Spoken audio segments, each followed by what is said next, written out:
Muy buenos días, amados hermanos. En este domingo,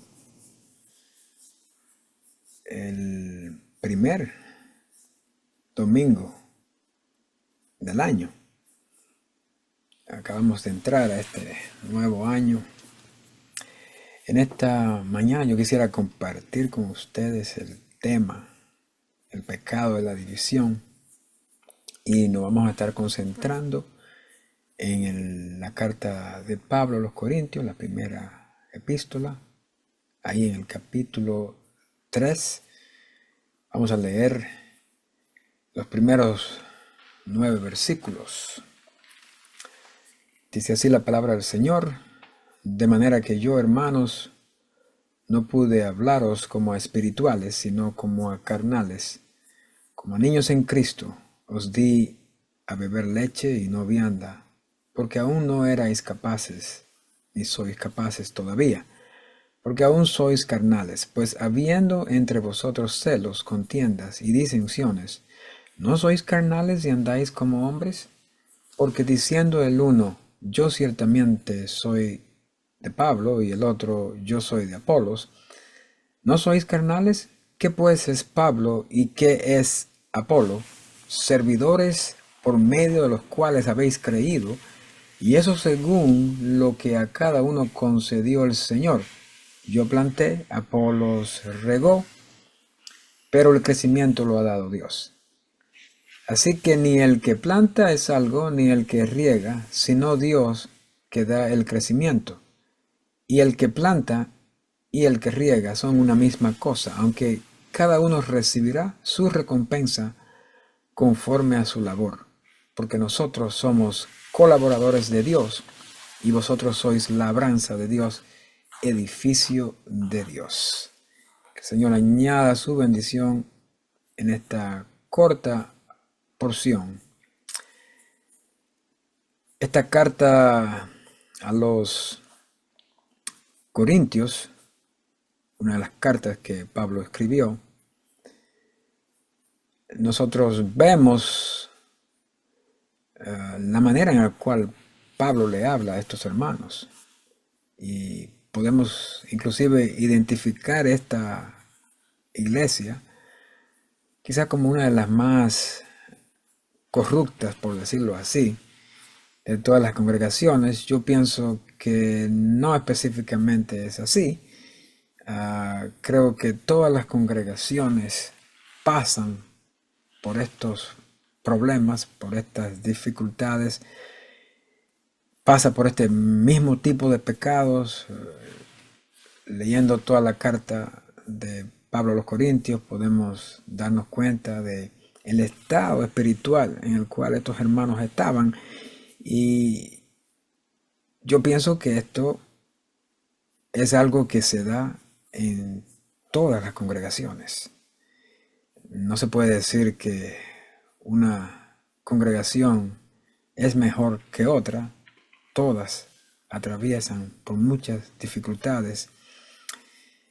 Esto uno lo ha podido observar en los años que uno ha estado congregándose, de escuchar de congregaciones en las cuales han tenido muchos problemas por causa del pecado. Entonces ninguna iglesia está exenta de pasar por este tipo de problemas. Ahora bien, hablando de este tema que les acabo de decir, es el título, el pecado de la división. Antes que lleguemos ahí, yo quisiera hacer una pequeña reflexión sobre nuestra vida cristiana en el sentido de vivirla.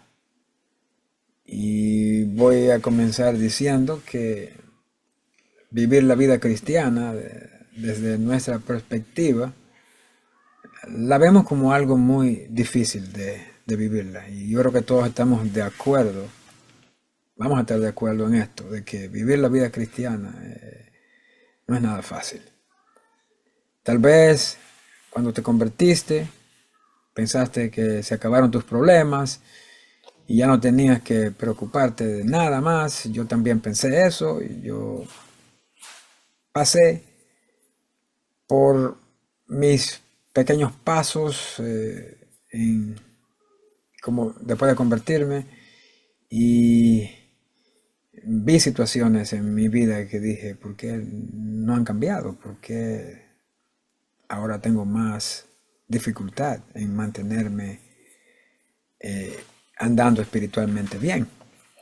Es probable que alguien te dijo que si venías a Cristo, Él resolvería tus problemas, que tendrías paz, gozo y las respuestas a cada conflicto en tu vida. Y nosotros lo creímos así. Yo estoy completamente seguro de que Él hace todo eso. Yo no tengo duda de que cuando vienes a Cristo, tú recibes esas cosas. No hay ningún problema. Pero sin embargo, a pesar de todo eso, la vida cristiana en verdad es difícil. Y como dije, tal vez sea más difícil vivir ahora que antes de ser salvo. ¿Por qué? ¿Por qué un nuevo cristiano tan pronto comienza a vivir la vida cristiana descubre que cada vez hay mayores dificultades? ¿Por qué no es fácil vivir la vida cristiana si tenemos el poder de Dios dentro de nosotros? ¿Por qué es difícil hacer lo que es correcto? Hacer lo que Dios dice que hagamos. Realmente todo se puede reducir a dos cosas que dificultan la vida cristiana. Número uno va contra la corriente del mundo. Uno está intentando respirar un aire diferente al que existe en la atmósfera. Y eso no es fácil. Mientras todo lo demás flota arriba abajo, uno lucha contra la corriente. Uno sigue chocando con el muro de la mundanalidad, tratando de abrirse paso. No estamos nadando como lo hace el resto de los peces. El mundo está orientado a ir a una dirección determinada y uno tiene que ir en sentido contrario. Y eso lo hace difícil. Esa es la presión externa de vivir la vida cristiana que todos experimentamos a diario. En segundo lugar, vemos que hay un asunto interno también. Uno también está yendo en contra de la corriente de la carne, de nuestra propia humanidad. Pablo lo expresó en Romanos 7. Quiero hacer la voluntad de Dios en lo que respecta a mi nuevo yo, pero hay algo muy dentro de mí, en mi carne, que está en guerra con mi mente y gana la pelea. Dice él, porque no hago el bien que quiero, sino el mal que no quiero, eso hago. Y si hago lo que no quiero, ya no lo hago yo, sino el pecado que mora en mí.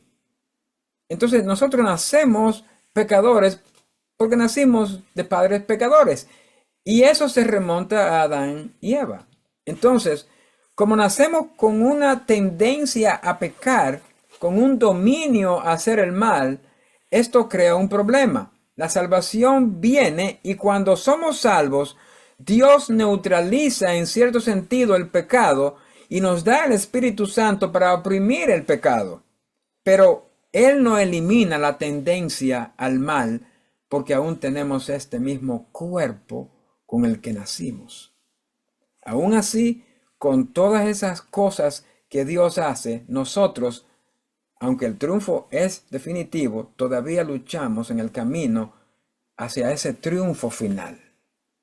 Por otro lado, aquí se añade el factor Satanás, quien toma provecho del mundo, eso es lo externo, y la carne, que es lo interno, para complicar aún más las cosas.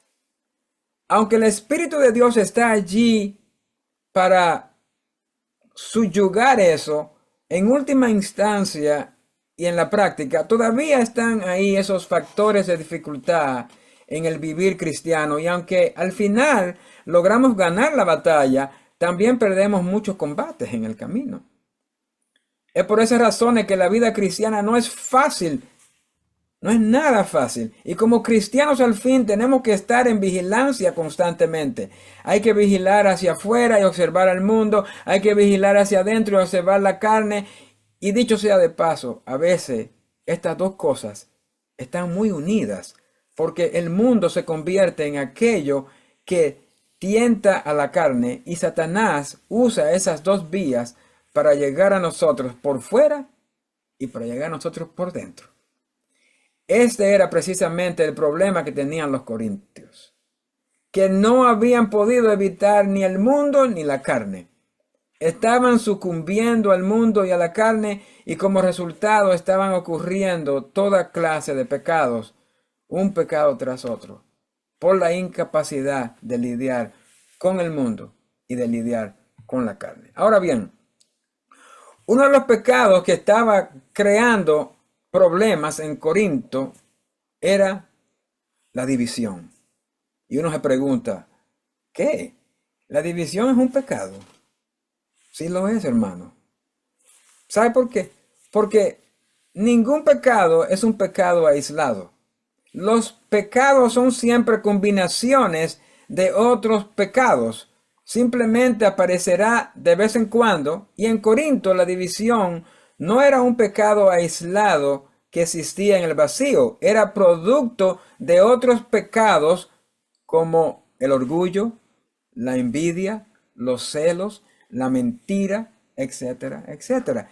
Y esas cosas crean división. Pero la división era algo tan serio en esta iglesia que Pablo dedica una enorme cantidad de tiempo a este asunto de la división. En efecto, Pablo les dice las causas de esta división a la iglesia de Corintio. Exactamente las dos cosas que yo ya mencioné, la mundanalidad y la carne. La división en primer lugar en la iglesia de Corinto fue causada por la mundanalidad.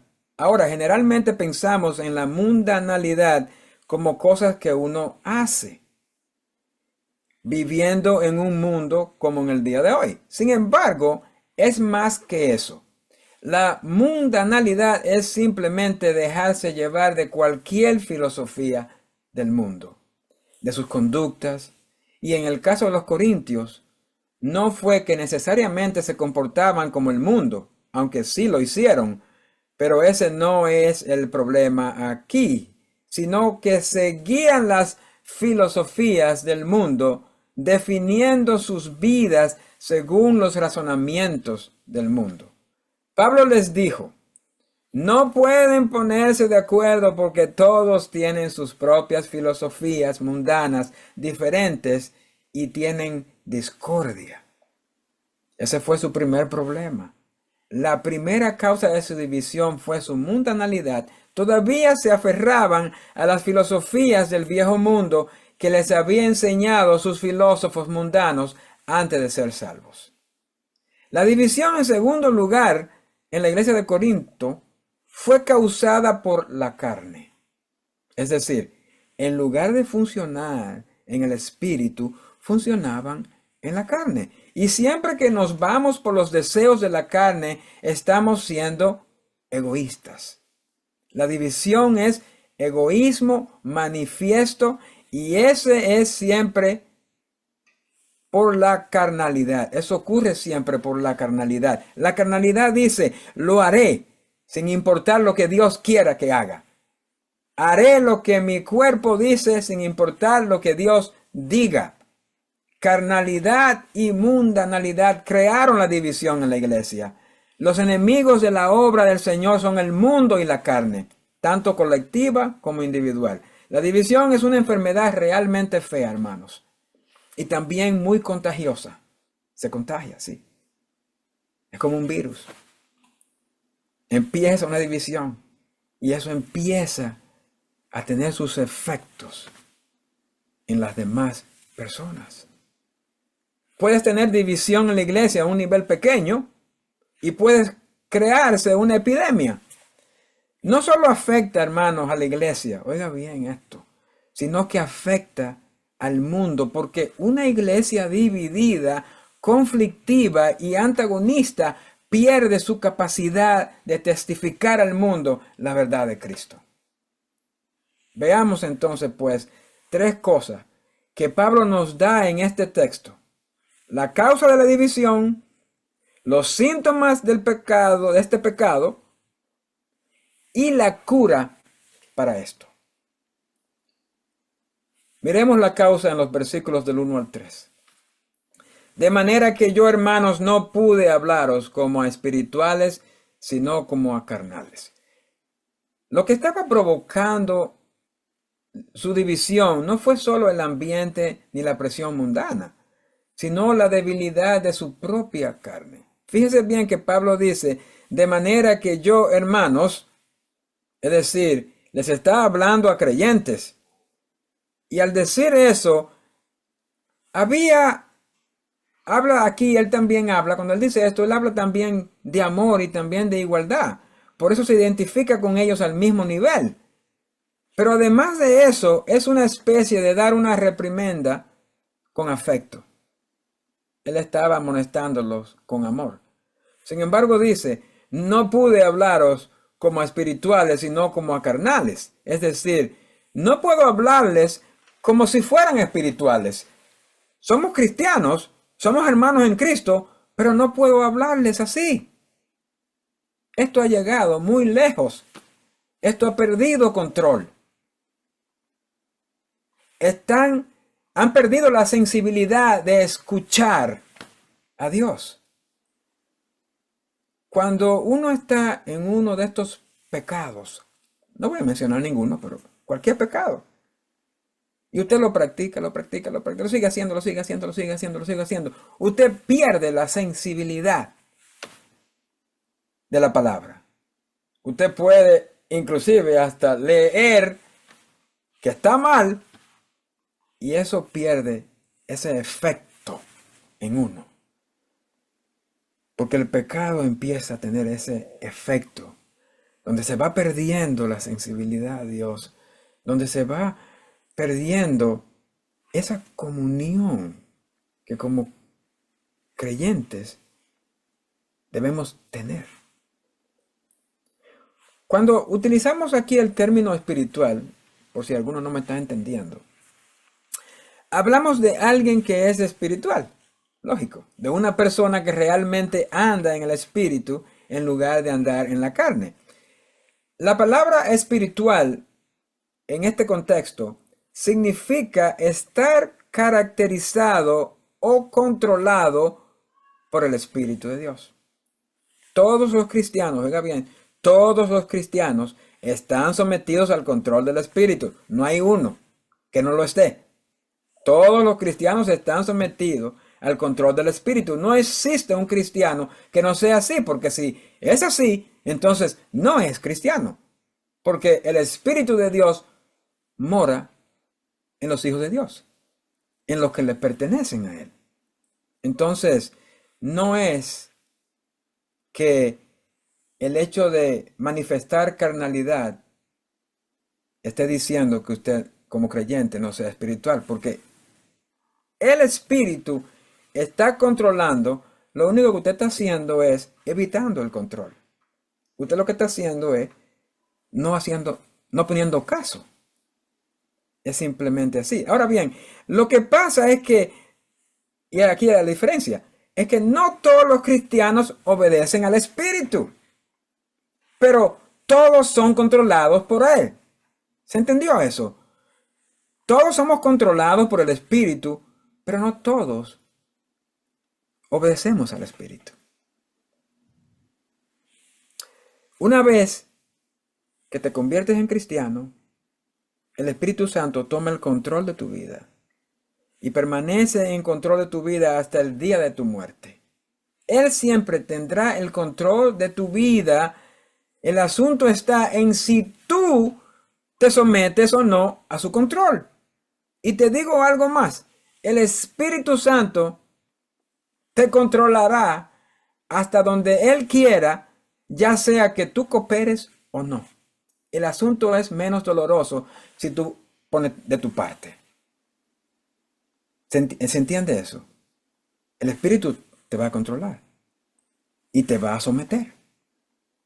Pero si tú vives resistiendo, oye, ese proceso va a ser bien doloroso porque vas a pasar por muchos problemas, vas a pasar por muchas dificultades y vas a ser probado y vas a ser sometido a tantas cosas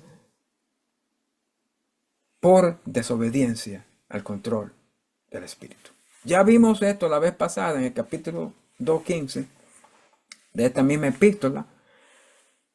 Comencemos en el versículo 14 ahí, para estar en contexto. Estoy en el capítulo 2, versículo 14. Pero el hombre natural no percibe las cosas que son del Espíritu de Dios, porque para él son locura, y no las puede entender porque se han de discernir espiritualmente. En cambio, el espiritual juzga todas las cosas, porque él no es juzgado de nadie. El hombre natural, oiga bien, el hombre natural es el que está fuera de Cristo. No puede conocer las cosas del Espíritu. El hombre espiritual está en Cristo y puede discernir todas las cosas. Ahora bien, el término espiritual se refiere simplemente a un cristiano, no a un tipo especial de cristiano. Todos los cristianos somos espirituales. Somos controlados por el Espíritu Santo y esto es cierto para todo cristiano. Por supuesto, estamos hablando de una declaración de posición aquí. Oiga bien, esta es la cosa. Un cristiano posicionalmente ante Dios es perfecto. Ante Dios, cada creyente es perfecto. Pero en la práctica no hay una constancia de mantenerse a la altura de lo que somos. Cuando Dios nos mira, nos ve a través de Cristo. Pablo les dice a los corintios, ustedes son santos ante Dios en Cristo, pero prácticamente están descompuestos, o sea, no están a la altura de lo que son. La salvación es de parte de Dios, por eso no se pierde, porque tu práctica nunca afecta tu posición ante Dios. Estás cubierto con la justicia de Cristo para siempre. Entonces, la palabra espiritual aquí se usa para referirse a la posición que nosotros tenemos ante Dios. Dios nos ve a través de Jesucristo santos, como si no hubiésemos pecado nunca. Y ahí todos los creyentes somos iguales. Si alguien tiene el Espíritu, pertenece a Cristo. Si el Espíritu de Dios mora en ti, estás en el Espíritu y no en la carne. Esto quiere decir que ningún cristiano es según la carne. Todos los cristianos están en el Espíritu. Aunque estemos en el Espíritu, podemos hacer las obras de la carne de vez en cuando. Cuando Pablo habla aquí de espirituales, se refiere a una posición, no a nuestra práctica. El Espíritu nos ayuda, dice en Romanos 8, en nuestra debilidad, incluso cuando cometemos un error en la práctica. No sabemos por qué orar, pero el Espíritu intercede por nosotros con gemidos indecibles y Dios escucha esas oraciones. Nos dice que todas las cosas ayudan a bien. Todas esas cosas que nos pasan en la vida funcionarán juntas para bien, ya sea que cooperemos o no cooperemos. Pero como dije antes, es mucho mejor cooperar con el Espíritu, porque de lo contrario vamos a ser sometidos al castigo. Vamos a ser sometidos a conflictos de los cuales no queremos tener. Vamos a tener problemas. Volviendo al principio, dice Pablo, de manera que yo, hermanos, no pude hablaros como a espirituales, sino como a carnales. Es decir, a pesar del hecho de que eres posicionalmente espiritual, prácticamente no estás viviendo espiritualmente. Así que no pude hablarte como espiritual, sino como a carnal. Dice aquí una expresión como a niños en Cristo. Eran espirituales, pero no podía hablarles como lo que eran. Me gustaría, dice Pablo, que fueras tan espiritual en tu práctica como en tu posición, pero no es así. Tengo que hablarles como a carnales, dice. Es decir, te estoy hablando como si fueras de carne. En el versículo 3 les dice, aún eres carnal. Te estás dejando controlar por la carne. Estás tan confundido que tengo que tratar contigo como si estuviera tratando con un grupo de incrédulos. Carnal se usa en esta referencia para referirse a la naturaleza básica del hombre, para referirse a aquello que está propenso al pecado. La carne no fue erradicada cuando fuiste salvo, pero ya no te domina, ya no te domina. Aunque puedes usarla o no usarla porque todavía está ahí. Entonces Pablo le dice, tengo que hablarte como si fueras carnal, como si no fueras salvo, como si fueras aún incrédulo. Cuando un cristiano peca, no hay diferencia en calidad y no hay diferencia en definición entre su pecado y el pecado de un incrédulo. ¿Qué digo con esto? Cristiano o no cristiano, cometemos un pecado y ante Dios lo mismo. Es pecado. No es que el cristiano se ve menos afectado, se ve menos responsable. No, todos incrédulos y creyentes. No hay diferencia. O sea que cuando nosotros pecamos, hermanos, estamos haciendo lo mismo que hacen los que están sin Cristo. No hay ninguna diferencia. Cuando un cristiano peca, no hay esa diferencia. La carne todavía está ahí. Es igual de grave como lo comete un incrédulo. Entonces, un cristiano ya espiritual y nunca podría estar en la misma posición anterior ante Dios, pero podría comportarse, oiga bien, igual que uno que no está regenerado. Y eso no es mucha gratitud a Dios que nos redimió. Hermano, cuando nosotros pecamos, nosotros estamos siendo ingratos con Dios. Porque se nos olvidó que Cristo pagó por nuestro pecado. Cristo quitó nuestro pecado y nos hizo ese favor sin nosotros merecerlos. Y en ese momento nosotros estamos actuando de una manera ingrata. No le estamos agradeciendo a Dios absolutamente por lo que Él hizo por nosotros. Y esto debería estar en nuestra mente, hermano, a la hora de ser tentado a cometer algo. Recordar siempre que Cristo murió por nuestro pecado y que Él nos sacó de esa vana manera de vivir, que nos sacó de la condenación y nos dio vida eterna. Es un gran precio que Él pagó, que nosotros debemos estar completamente agradecidos, constantemente agradecidos. Ahora, Pablo va más allá, versículo 2. Os he alimentado con leche, dice, no con comida sólida, porque hasta ahora no pueden soportarlo, ni todavía ahora pueden, porque todavía andan como si no fueran creyentes. Esto es algo que en realidad toca nuestras fibras. Somos creyentes, pero no andamos como creyentes. Eso duele. Sobre todo cuando te lo dice uno que es incrédulo. Y muchas veces, no sé usted, muchas veces me pasó eso. En el trabajo, en la escuela, en cualquier reunión. Y eso es verdaderamente vergonzoso. Porque uno se siente, wow, te he fallado, mi Señor. En vez de yo brillar, yo lo que he hecho es opacado esa luz. Y qué cosa que un inconverso se dé cuenta de eso y nos apunte y nos diga, tú no eres creyente, tú no eres cristiano, ¿por qué tú estás haciendo eso? ¿Por qué tú dices eso? Se sobreentiende, hermanos, se sobreentiende que después de haber sido salvo, no se puede esperar que uno lo sepa todo y que se actúe con la madurez suficiente. Por eso Pablo dice, como niños en Cristo consideraba a los corintios en ese momento. Sin embargo, aquí estamos años después.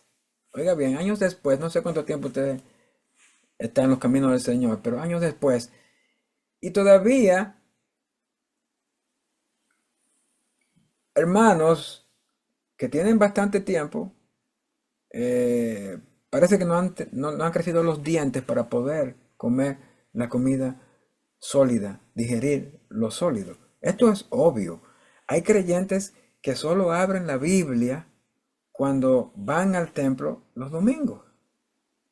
No quieren profundizar demasiado, no quieren estudiarla en casa y se conforman con escuchar una prédica.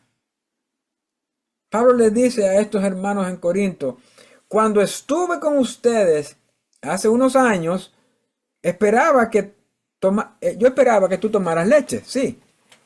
No soporto ahora el hecho de que todavía estés en eso. Ha pasado tiempo y todavía tú estás así. Al final del versículo 3 le dice, vosotros sois carnales y andan como hombres naturales. Están actuando como si no fueran salvos. Están viviendo una infancia prolongada y esto es lamentable. Esto es lamentable. Adultos que son en realidad niños, espiritualmente hablando. Lo más triste en la iglesia, hermanos, es ver a alguien que ha crecido físicamente y ha crecido en años en el cristianismo y tiene la mentalidad de un niño todavía y nunca ha conocido las cosas profundas de Dios. Todavía se sigue preguntando, ¿qué diferencia? ¿Por qué Padre, Hijo, Espíritu Santo? Es que hay tres dioses. Oye, que todavía se preguntan qué hace el Espíritu en uno. O sea, ya es tiempo, después de tanto tiempo en el Evangelio, es tiempo de tener cierto conocimiento, de tener sustancia a través de este alimento sólido que da palabra de Dios. Ahora, ¿qué nos dice esto? Oiga bien, que la ignorancia espiritual es el resultado de la carnalidad. La ignorancia espiritual es el resultado de la carnalidad. La ignorancia espiritual y la carnalidad están unidas inseparablemente. Y aquí están estos hermanos en Corinto, en su carnalidad. Habían anulado por completo las cosas que estaban escuchando. Estaban viviendo como carnales y la carnalidad causó la división. Bien, vimos con esto, porque no quiero extender mucho, la causa de por qué hay divisiones en la iglesia. Ahora vamos a los síntomas. ¿Cómo se identifica la división en la iglesia? Versículo 3. Porque hay entre vosotros celos, contiendas y disensiones. Estos son los síntomas de la división, hermano. Celos, contiendas y disensiones. Ahora bien, la carnalidad no solo causa estos síntomas en particular. Uno puede obrar según la carne y eso se manifestará de otras maneras. La carnalidad es un mal general que puede atacar diferentes ámbitos de la vida cristiana. Te atacará en tu moralidad, te atacará en tu relación con otras personas, te atacará en tu comportamiento, ataca de diferentes maneras y tiene diferentes manifestaciones. Una de las formas en que ataca es atacando en el área de la envidia y la contienda. Y esto, hermano, produce división en la iglesia. Y déjeme decirle, esto es trágico. Esto es trágico. Hay personas en la iglesia a las que les gusta esa división. Y no solo les gusta, sino que la fomentan. Se enorgullecen de pertenecer a un determinado grupo o a un determinado bando. Los cristianos maduros se regocijan en la unidad total de la iglesia. Hacen todo lo que pueden para luchar por esa unidad. Nunca forman pequeños grupos para estar en desacuerdo con alguien más. Nunca se polarizan en torno a una persona. Están totalmente involucrados en lo que el Señor quiere. Él quiere unidad. Entonces, madurez que adquirimos a través del conocimiento de la palabra. No quedándose sedentario, dependiendo de predicaciones, dependiendo de congregarse, sino de que cuando usted no está en esa situación, o no está congregándose ni está ahí, pues usted está también nutriéndose en su casa, individualmente. O sea, cuando usted come con las personas, pero es su boca, hay otras bocas que están comiendo. O sea, los que comen las otras personas no es lo que lo va a alimentar a usted, lo que usted come.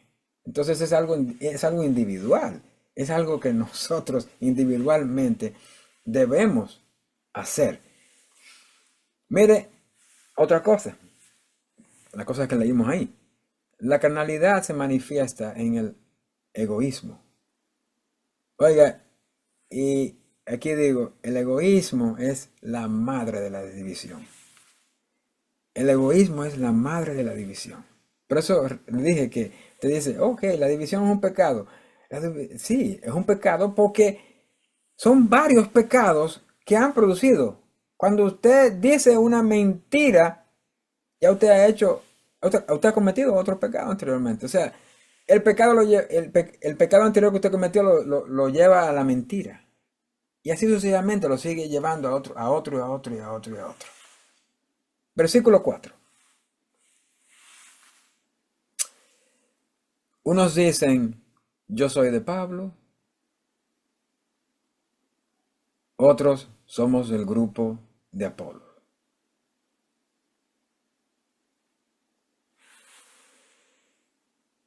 No quieres poner tus ojos en las personalidades.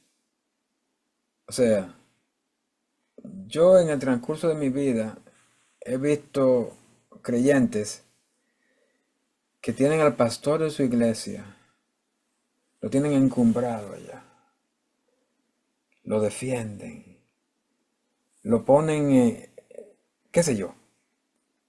O sea, ¿dónde está nuestra mirada puesta? En Cristo. No, no en ninguno de nosotros. Miren, los que predicamos aquí, no nos mire a nosotros como personas perfectas. No lo somos. No nos mire a nosotros como que por la cantidad de tiempo que tenemos en esto, cualquier cosa que le digamos es ya todo lo que tiene que saber. No. Cuando dije anteriormente sobre personas que en la iglesia que les gusta la división y la fomentan, que se enorgullecen de pertenecer a un determinado grupo, y decía yo que los cristianos maduros, porque eso es lo que se espera, que maduremos a un estado mayor cada vez. Porque los cristianos maduros son los que se regocijan en la unidad. Nunca forman pequeños grupos para estar en desacuerdo con alguien más.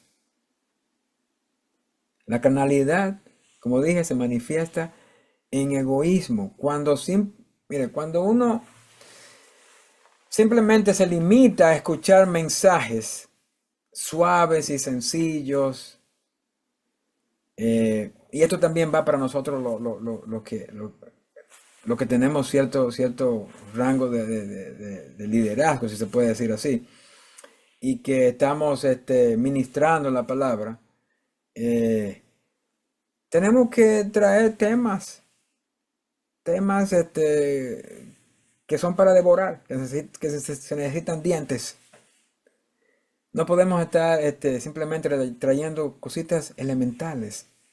Eso ya es para la escuela dominical, los maestros, cosas sencillas que los niños entiendan y todo eso, pero ya para nosotros, inclusive si usted es un cristiano que tiene, qué sé yo, 5, 10 años, o sea, se espera de usted que ya usted no esté en el mismo nivel que estaba cuando usted se convirtió. Y mire como en la iglesia de Corinto, ya estaban buscando ya su grupo.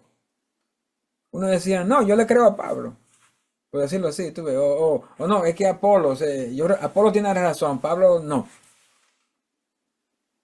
Y estas cosas, decía Pablo, ¿qué es esto?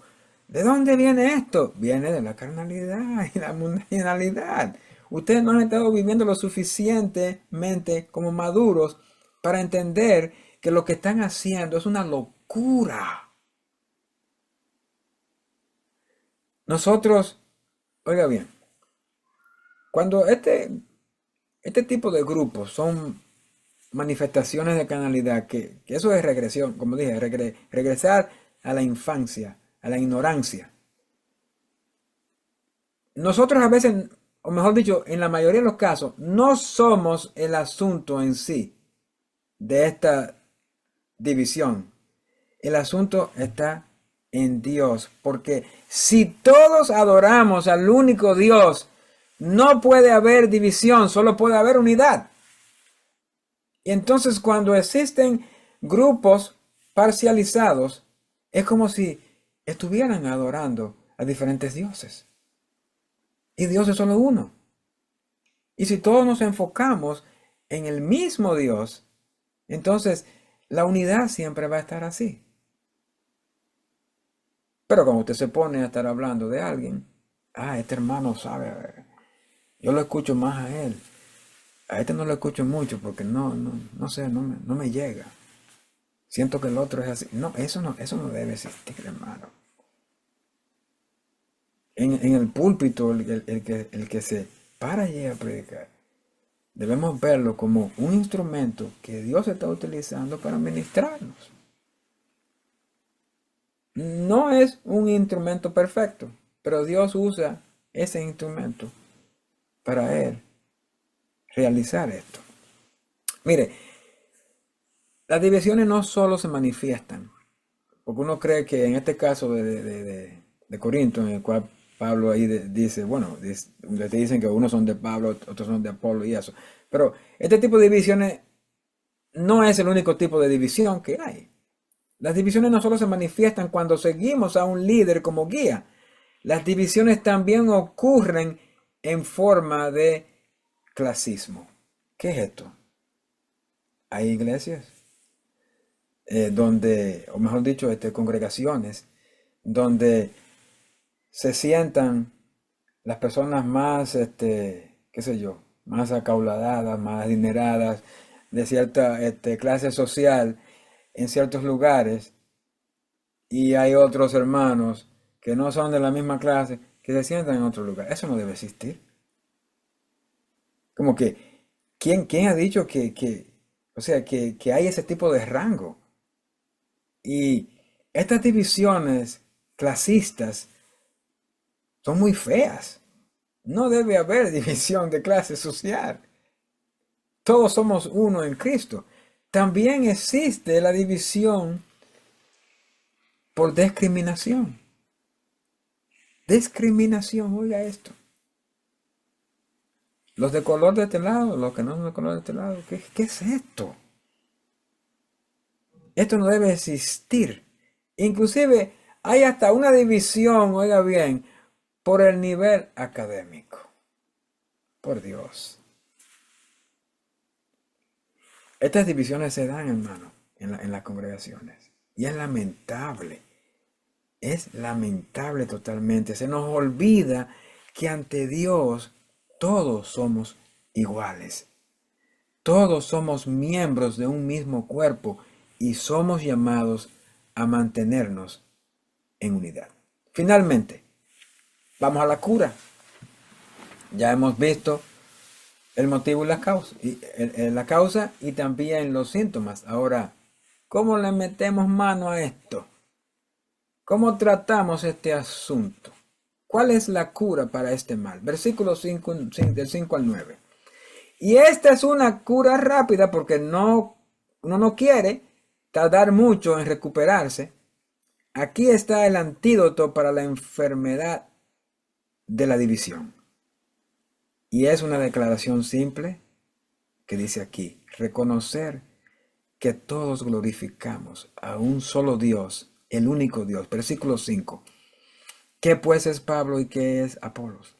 Servidores por medio de los cuales habéis creído, y eso según lo que a cada uno concedió el Señor. Yo planté, Apolos regó, pero el crecimiento lo ha dado Dios. Así que ni el que planta es algo, ni el que riega, sino Dios que da el crecimiento.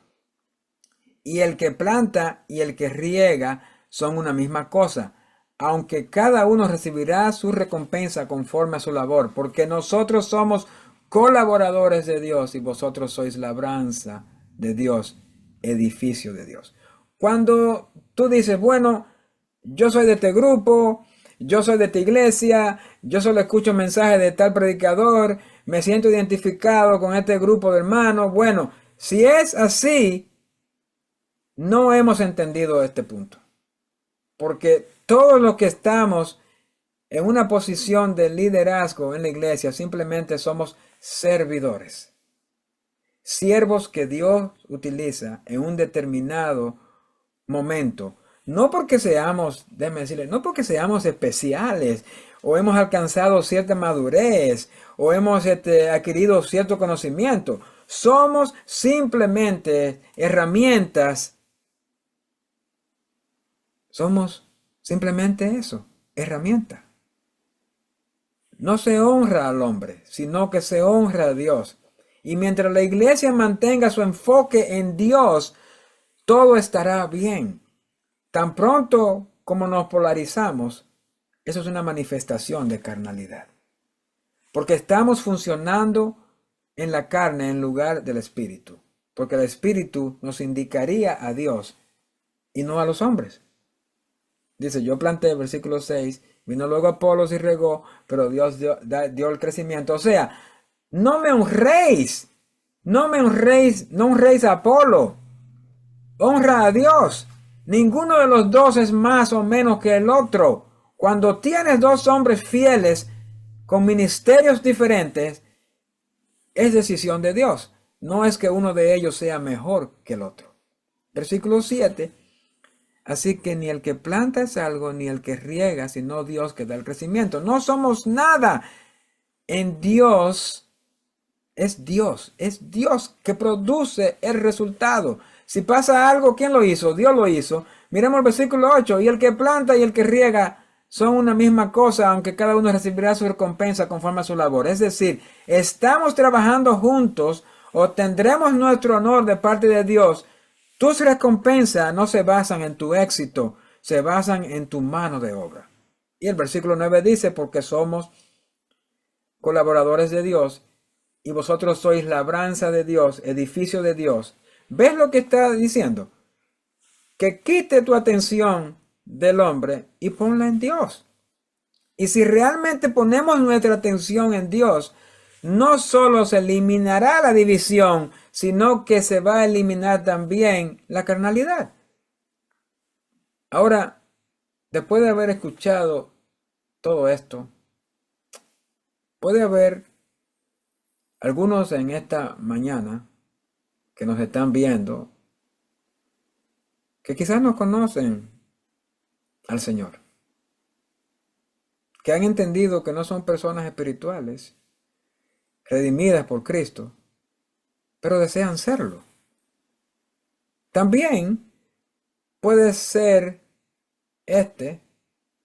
el día para que tú digas, Señor mi Dios, deseo por Jesucristo y su muerte seguirte, recibir el Espíritu, ser guiado por el Espíritu, controlado por el Espíritu. Es solo cuestión de hacerlo. Ahora también puede haber cristianos en este día que han estado caminando en la carne o que han estado manifestando carnalidad. Este es también el momento para venir en oración ante Dios y pedirle que te libere de eso, que transforme tu vida en el caminar en el Espíritu que Él quiso que fuera desde el principio. Hermanos, es importante que nosotros cuando identifiquemos división, no nos quedemos de brazos cruzados. Hay que actuar inmediatamente. ¿Y cómo lo hacemos? Poniendo nuestra atención en Cristo, no en ninguno de los que estamos aquí en carne viva. Vamos a tener, hermano, un momento de oración. En este momento, como dije, si tú sientes que no eres creyente, o que, no sé, piensas que no hay nada en ti que espiritualmente tú puedas valorar, o es probable que quizás estés confundido, es probable que como creyente, tú has estado llevando una vida no muy espiritualmente hablando. Es un momento de hacer un pare y venir ante Dios y tratar de arreglar eso. Al orar, también tú puedes orar, no escuchando mi oración, sino también orando a Él. Vamos a orar. Padre nuestro, Dios Todopoderoso, qué bueno es, Señor, tener tu palabra. Saber, Señor, que este instrumento que tú usas es solamente un instrumento, que lo importante es lo que tú dices. Lo importante eres tú, a quien nosotros debemos de honrar. Padre, en esta mañana hemos aprendido, Señor, que este pecado, la división, es grave. Y te pedimos, Señor, que esto no sea algo que se esté dando en nuestra congregación, principalmente. Pero si es así, Señor, que tú nos hagas ver nuestro error, que tú nos hagas regresar a esa unidad a la cual tú nos llamaste, porque tenemos un solo Dios, un solo Salvador, un solo Espíritu, y pertenecemos a un mismo cuerpo.